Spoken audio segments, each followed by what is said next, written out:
Kent Dallow can get things done in the kitchen, but sometimes he needs a break. So he turns to meal delivery.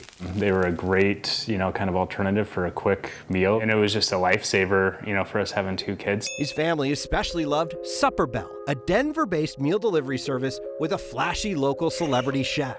And we immediately recognized the connection with Frank Bonanno when we signed up. He was kind of front and center in the marketing. We recognized him from his other restaurants around Denver. Supperbell had a mouth-watering menu from week to week, and last Black Friday offered a mouth-watering deal. For Kent, it was a no-brainer. 30% off deal, and so we ended up, spending $1,000 on a gift card for him for food for the next year. We were able to use it for about a week or 2, and then their website went down. No way to order food, no way to contact the company, and hundreds of bucks in gift cards he couldn't use. For the first time, Supperbell left a sour taste in his mouth. And he wasn't alone. It's just shady. Turns out weeks after offering all of those discounted gift cards, Supperbell just shut down.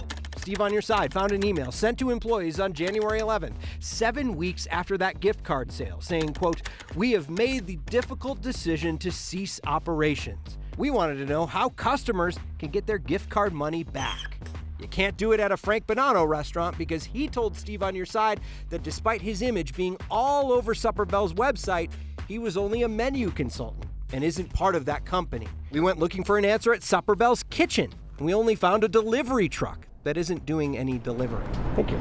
We even went to the corporate address. Trying to get some information about Supperbell. That'd be Tommy. That's a Tommy? Weeks later, Tommy finally got back to me by text. He says he was an investor in Supperbell, and the decision to close was made because the business ran out of money. Tommy told me the gift card sale was meant to celebrate Supperbell's 9th anniversary, and there was no expectation the company would have to close that quickly. He didn't have an answer as to if people who bought gift cards would ever get their money back. If a business sells lots of gift cards and then shuts down the business, we'll want to take a look at whether or not they were playing a game. Colorado Attorney General Phil Weiser says customers with concerns like this should reach out to his office. Anytime you're dealing with gift cards, it is a somewhat tricky situation for consumers. He says anyone who thinks they've been duped into buying a gift card should also reach out to their credit card company and report fraud. Luckily, we're in a position where, hopefully our credit card company is going to end up taking care of it for us. Until then, Kent is stuck sautéing